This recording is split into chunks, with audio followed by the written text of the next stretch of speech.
नाशिकच्या सातपूर परिसरात 2 सराईत गुन्हेगारांविरुद्ध पोलिसांनी मोठी कारवाई करत मोक्कासहित गंभीर स्वरूपाचे गुन्हे दाखल केले आहे। आरोपींनी धारदार शस्त्रांचा वापर करून जीवघेणा हल्ला केल्याचा आरोप आहे।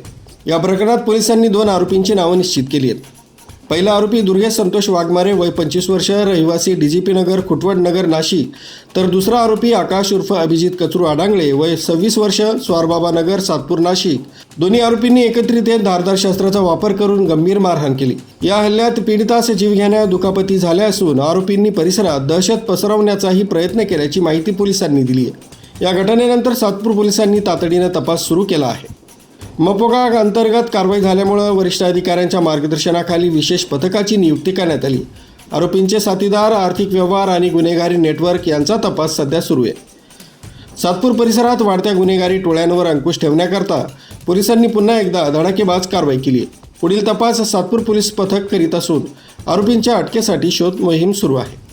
न्यूज ब्युरो, सक्षम पोलीस टाइम्स, न्यूज 112, नाशिक।